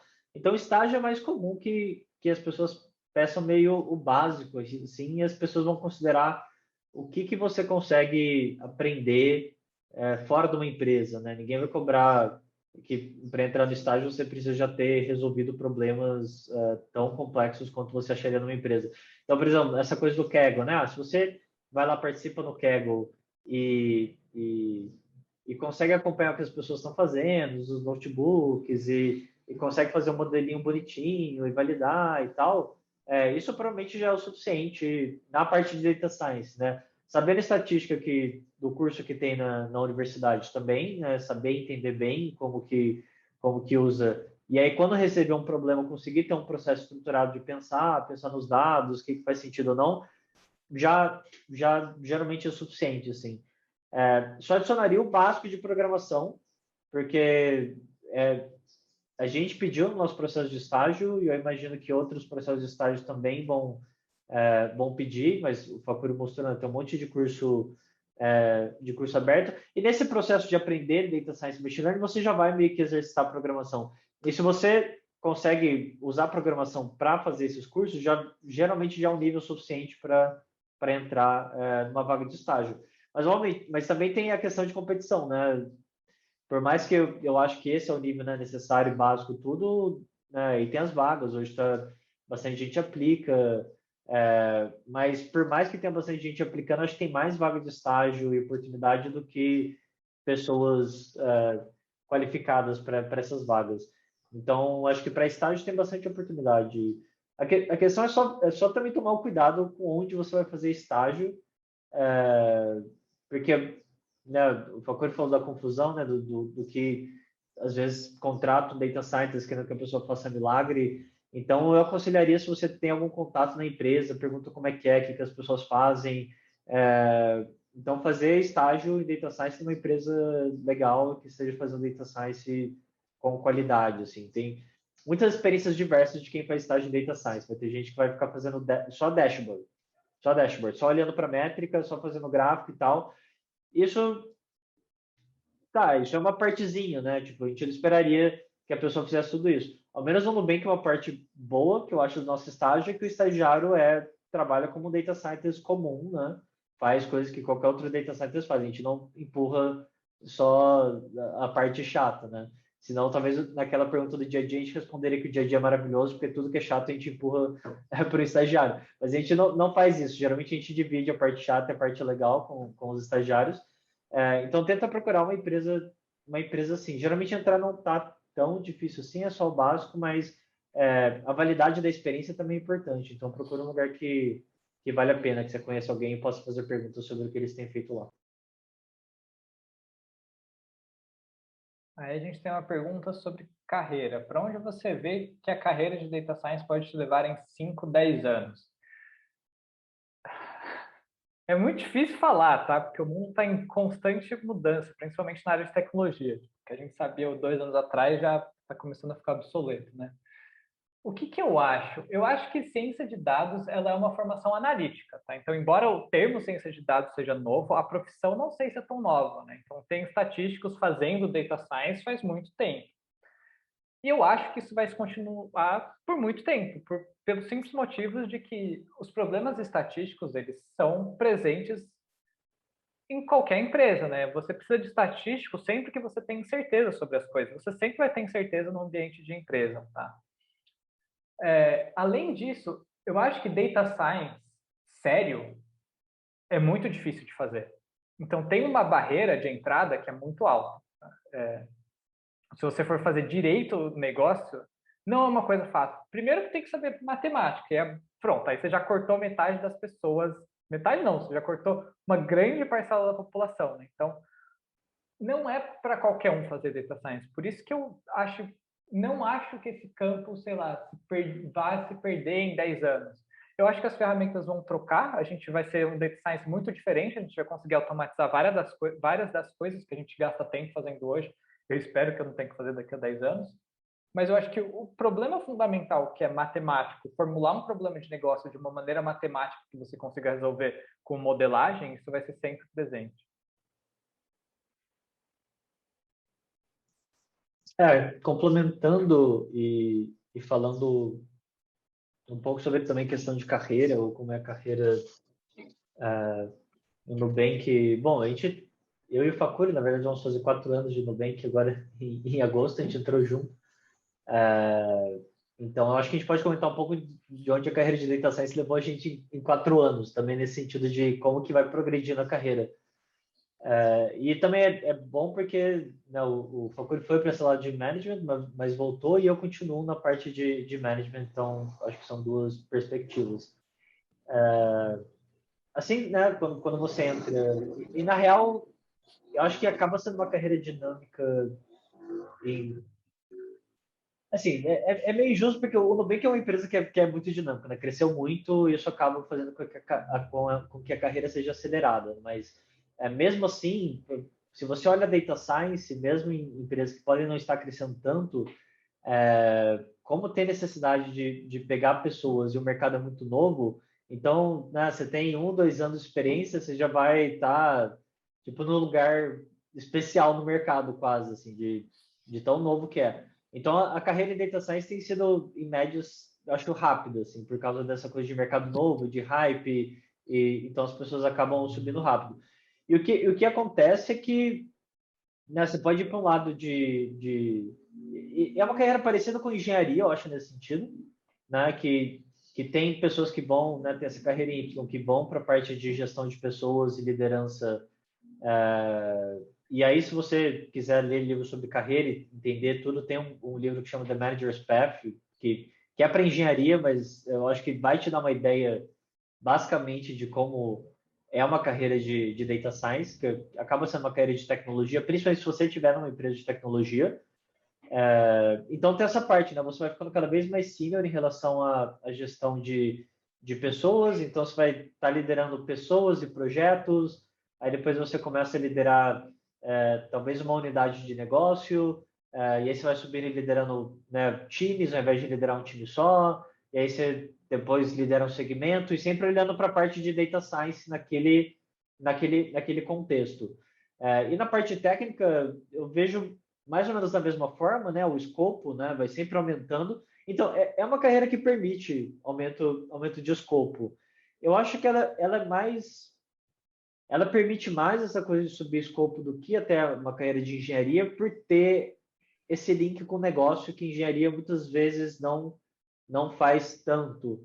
Então, como a gente tem esse envolvimento com o negócio, essa parte de negócio te puxa um pouco para conseguir operar em escopos maiores na empresa, né? E conseguir cada vez lidar com problemas que são maiores, ou são mais importantes, ou são mais incertos.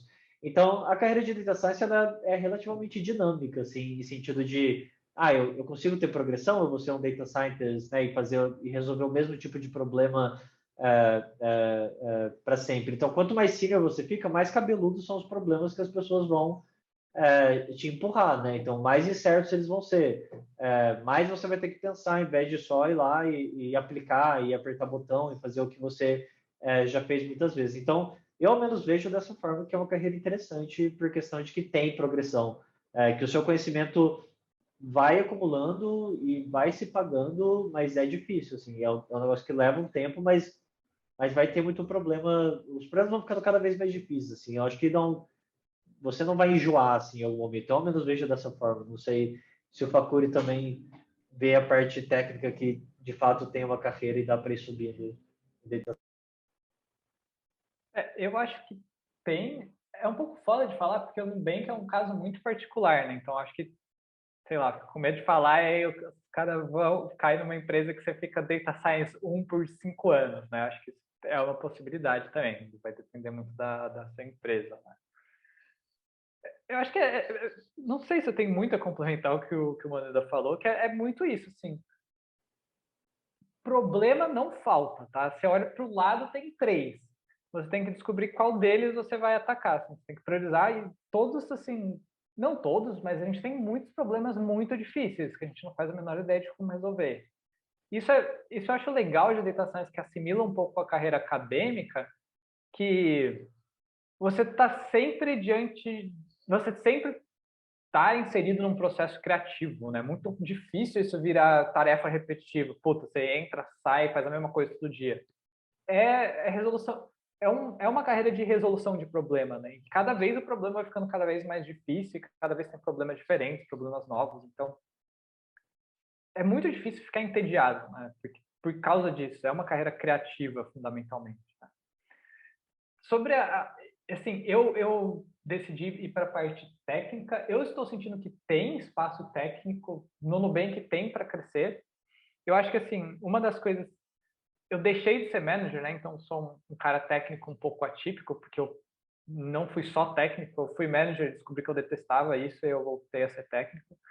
Eu acho que a questão, se você quer ser técnico ou manager, é um pouco pessoal. Você vai ter que fazer um trade-off de se você quer ganhar muito dinheiro ou não, e o quanto você quer, o quanto você está disposto a pagar por isso, né? Se você for virar manager, acho que a decisão que eu fiz foi eu não estava tão disposto a pagar o custo mental para ganhar mais como manager, então eu voltei para uma carreira técnica. Mas é muito de personalidade da pessoa, tá, cara? Então,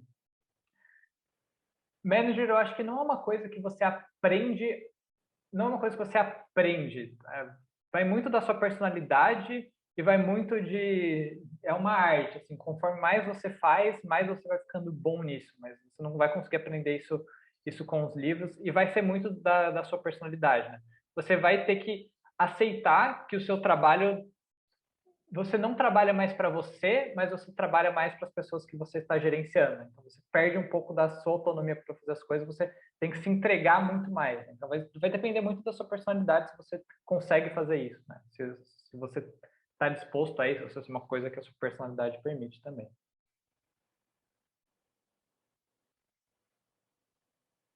Esse dos assuntos a gente já respondeu. Vamos lá, que outra? A de Data Science no Nubank é mais voltado para o mercado de crédito, do empréstimo, ou vocês trabalham com investimentos? Tá, a gente acabou de integrar não, a gente acabou de unir a Easy junto com o Nubank, né? Então a gente acabou de juntar os times de Data Science. Então a gente tem um time de Data Science focado na parte de investimentos, que eu honestamente tenho pouco conhecimento sobre o que eles fazem, tá? Eu sei que no geral existe sim muita coisa em investimentos para trabalhar, tá? E a gente não trabalha só como crédito, tá? Eu trabalho com crédito, Moneda também vem da área de crédito, mas tem outros N problemas em Data Science. Então, otimização de marketing, por exemplo, que criativos que a gente usa numa campanha de marketing ou no e-mail de marketing. Tem toda a parte de atendimento ao cliente, que é super dinâmica, trabalhando com análise de dados em texto. Tem a parte de análise de fraude, tem toda a parte de empréstimo pessoal, de seguros. Então, cada área de negócio vão ter problemas que a gente consegue atacar com Data Science. Cada produto do Nubank, todos os novos que virão vão ter pessoas trabalhando com Data Science, e nem todos os produtos nascerão de crédito.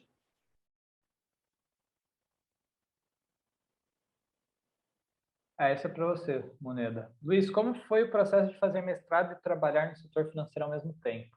Quão difícil é conciliar os dois?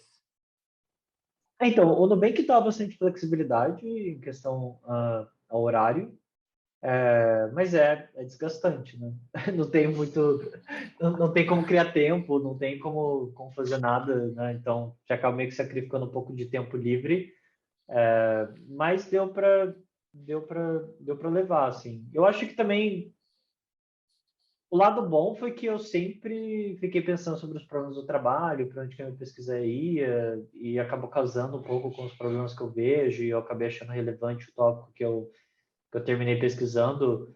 Então, é difícil, mas dá para ir aos poucos. Eu estou levando mais tempo, né, do que levaria um mestrado com dedicação exclusiva, né? Mas o Nubank tem flexibilidade, assim. As pessoas vão deixar, né, você pode sair no meio da tarde, você pode parar, você faz o seu horário do jeito que você quer. Só tem meio ali que respeitar as reuniões. O pessoal também é bem flexível, vai mudar a reunião por você, dá para acontecer tudo isso. Então dá para fazer assim, o Nubank, eu vi esse trabalhar no setor financeiro, né? Tem essa, eu não sei se a visão, eu lembro quando eu estava na feira, né? A gente escutava, vai trabalhar no mercado financeiro, né? Vão sugar a sua alma, o seu sangue. Não, não é assim, sabe? Eu acho que o Nubank essa flexibilidade do Nubank te permite com que você faça isso consigo. Então, se você quiser trabalhar todos os dias 14 horas e todos os finais de semana, você tá livre. Uma coisa que eu sinto, e eu também, muita gente fala no Nubank, é que nunca ninguém se sentiu pressionado a fazer isso, a trabalhar mais. Eu acho que muitas pessoas que falam, eu tenho trabalhado muito, mas não é porque alguém quer, é porque eu estou animado e tal, consigo fazer, mas não é necessário. Eu demorei um tempinho para conseguir entender como lidar com horário flexível, então eu acabava me atrapalhando, trabalhando mais desnecessariamente, mas hoje eu trabalho 8 horas cravado, assim, tem horário para começar às 10, dá 7 horas eu fecho, o que eu tinha para hoje eu passo para outro dia e acabou e ninguém reclama disso. E eu vejo um monte de gente também que é high performer e tipo chega sempre no mesmo horário, vai embora sempre no mesmo horário, fecha o computador, desliga e vai embora, não trabalha no final de semana. Então, o Nubank também não tem esse estilo assim de ser suga, assim, dá para ter uma carreira bem sucedida lá dentro, fazendo horários normais, assim. Não é para se matar e deixar. Então, não muda muito assim, da gente estar no setor financeiro, assim, você não vai almoçar na mesa ou ficar até meia-noite e tal, isso não acontece não. Boa. SQL e Power BI são diferenciais? Eu confesso que eu não sei o que é Power BI, já vi nomes, mas eu nunca vi. SQL é um diferencial, eu diria. A gente usa SQL, não é cobrado, mas eu diria que é um diferencial, porque a gente usa bastante internamente para pegar banco de dados, então ter que juntar um banco com o outro, juntar uma base com o outro. A gente acaba usando bastante SQL. A gente usa um SQL hipster, que é o Spark, mas não deixa de ser SQL.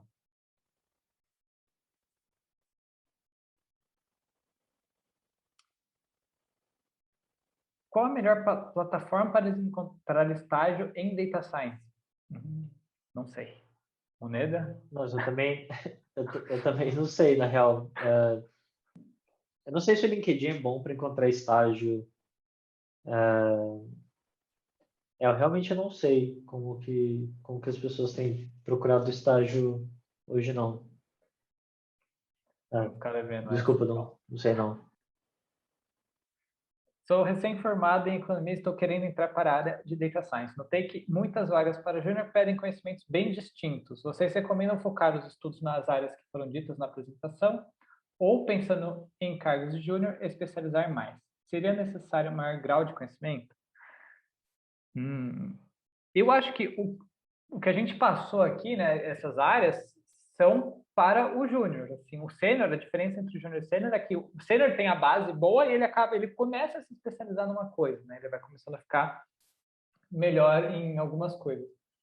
Cara, eu não consigo pensar. Eu diria que essas são de fato as importantes, que é básico de machine learning, básico de programação, básico de business. Assim, sabendo essa parte, acho que tá de bom também para a maioria dos processos de data science. Sim. E a dica é aquela, né? Vai no, né? Você deve ter algumas empresas que você gostaria de tentar de estágio. Puxa papo no LinkedIn, com alguém que trabalha lá, tenta achar um contato, pergunta o que eles olham, o que eles dão mais na importância.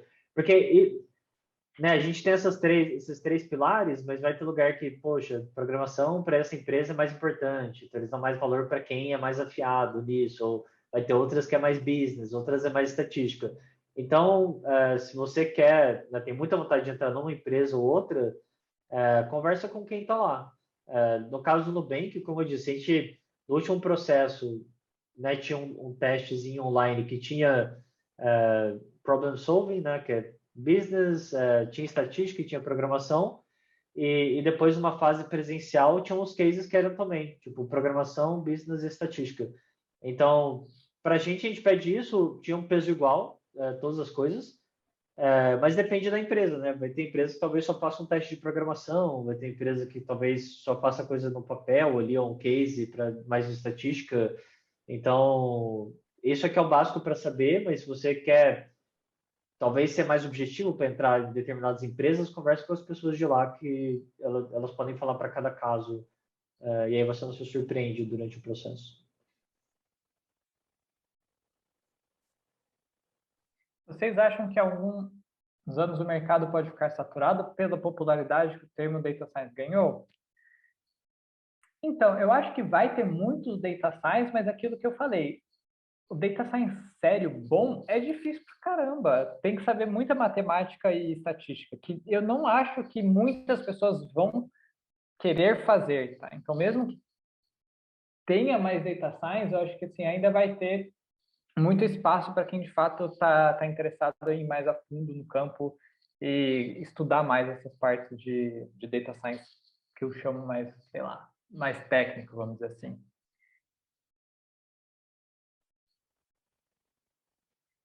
Quais as bibliotecas de Python que seriam essenciais para estagiário saber? De Python, cara, eu diria, duas essenciais, três, que é o NumPy, acho que eu vou até escrever, NumPy, o Pandas e o Matplotlib. E aí alguma biblioteca de machine learning à sua escolha, vai. Pode ser um scikit-learn da vida, que acho que é a mais conhecida. Eu vou escrever aqui, acho que fica mais fácil depois de lembrar. Isso provavelmente vai acontecer naturalmente. Você vai fazer um curso de machine learning e tal, e vão usar esses pacotes, assim.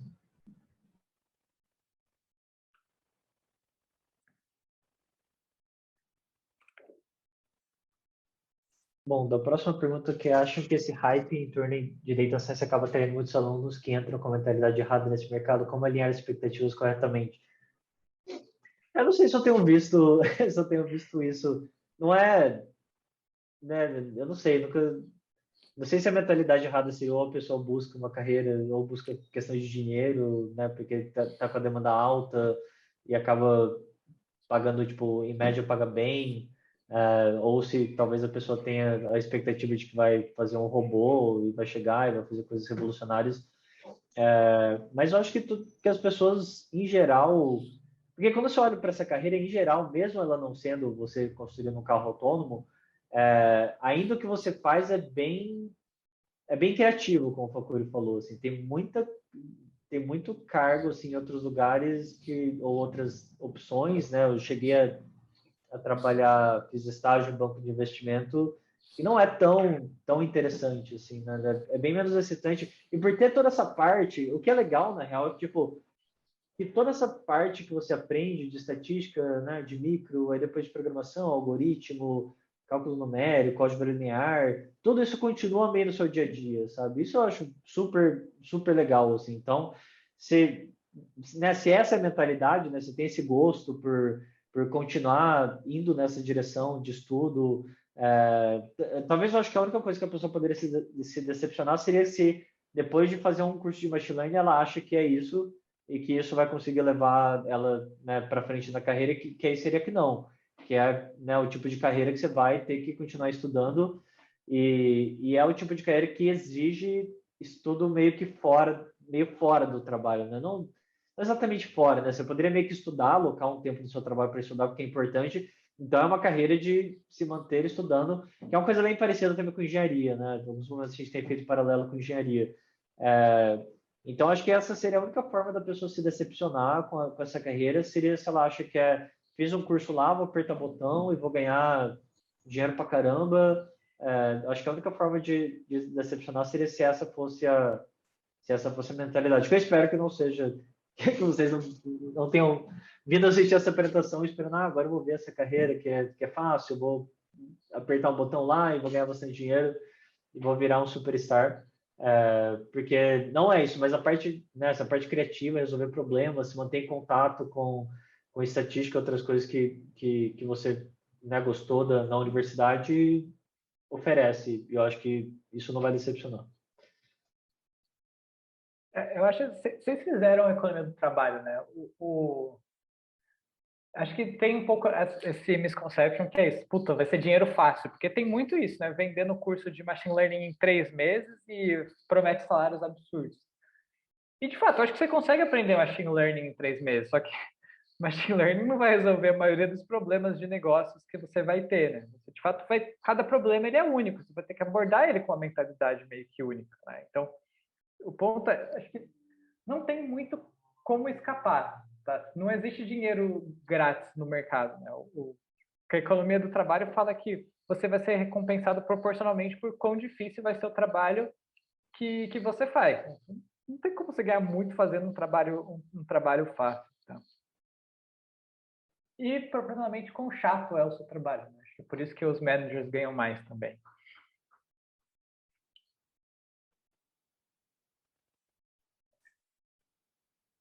E essa última pergunta... Manda lá. Desculpa. O mercado valoriza os alunos formados de universidade de prestígio? Olha, eu acho que é a mesma coisa que a gente falou de mestrado, né, e doutorado.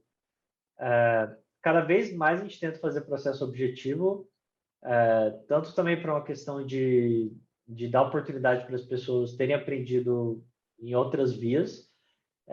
E quando a gente faz processos objetivos, né, perguntando, né, fazendo testezinho de programação, fazendo case, etc., a gente vê mais variedade nas universidades que a gente contrata. Então, não garante, né? Tipo, pode te ajudar a passar no primeiro passo do processo, mas o primeiro passo é muito pouco, sabe? Tipo, tem muita coisa que vem depois e a gente busca dar bastante oportunidade para outras, né, pessoas vindas de outras universidades.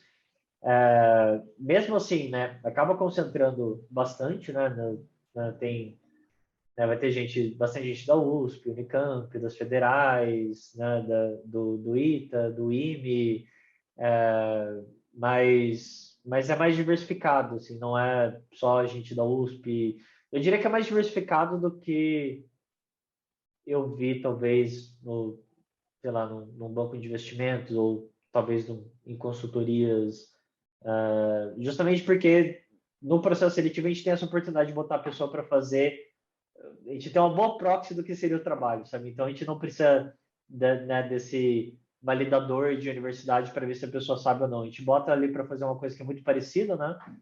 Aquela coisa, né? Você está contratando alguém para correr 100 metros no processo seletivo, a gente consegue ver a pessoa correndo ali uns 10 metros e é muito parecido com o que ela vai fazer. Então, a gente não precisa confiar muito, né, nas credenciais da pessoa. A gente consegue, de fato, conversar e botar ela para resolver um problema. Isso favorece contratar não só pessoas de universidades de prestígio, mas ajuda no começo, né? No começo do processo, ajuda um pouco, sim.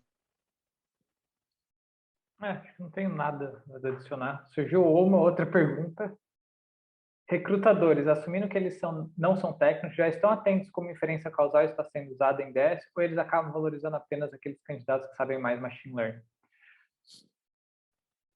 Os nossos recrutadores, eles não avaliam técnico, acho, e a gente tenta, pelo menos a gente está trabalhando para que as primeiras etapas do processo seletivo sejam etapas agnósticas a vieses humanos. Então, sei lá, alguma coisa mais automática, algum teste mais basiquinho, assim, justamente para tirar esse tipo de viés, né? Porque será que eles estão enviesados a um perfil e não a outro, tá? Não, eu confesso que não está 100% ainda assim, mas a gente está trabalhando para ir nesse sentido. Agora, outra pergunta que é difícil é como que o processo acaba valorizando candidatos que sabem mais inferência causal? Eu acho que ainda pouco, porque aquilo que eu falei, não bombou ainda a inferência causal. Então, as empresas não sacaram que elas precisam, com exceção de algumas poucas, tá? Eu acho que o Nubank e o iFood, que eu conheço, só sacaram que eles precisam de economistas, tá? O iFood eu sei que está com um processo massa para economista. O Nubank, eu confesso que a gente ainda está trabalhando nisso. Então, nosso processo ele ainda vai mais para machine learning tradicional do que para inferência causal. Mas eu estou trabalhando para tentar mudar isso. Tá? Não é tão fácil, mas é uma direção que a gente está tentando ir. Sim. Eu acho que é exatamente o que o Fakuri falou, assim. Mas a gente também é bem flexível, a gente reflete sobre o candidato, sobre o processo. Então, a gente, né, a gente falou, a gente aplica case, né, a gente dá a oportunidade da pessoa resolver o problema. Só que toda vaga tem o hiring manager lá que está olhando as avaliações e tudo. Então, olha para o perfil da pessoa, tenta entender se aquela pessoa deveria ser forte naquilo, né? Por exemplo, se você vem de um curso que às vezes tem um semestre, né, de introdução à programação e alguém fala, esse candidato teve um pouco de dificuldade com programação, por exemplo. Tipo, a gente coloca isso na balança, entendeu? Tipo, a gente tenta entender de onde aquele candidato veio, que experiências que a pessoa teve, onde que a gente poderia esperar que a pessoa fosse mais forte ou mais fraca, e a gente faz a aposta dependendo do processo geral, assim, você não tem que, tipo, mandar bem em tudo, como o Facuri também falou, tipo, você não vai ser super forte em todas as partes, e a gente leva isso em consideração durante o processo, então, acontece, às vezes tem gente que não manda tão bem em alguma parte do processo, a gente contrata porque a pessoa manda bem em uma parte ou já mostra um pouco de especialização numa outra. Então não é assim, também não precisa depender de um processo específico que seja exatamente desenhado para você falar, bom, se o processo tiver essas partes aqui, vou mandar bem em tudo, assim, não é tão dependente também de que seja dessa forma, mas a gente está trabalhando para ter pipelines diferentes também.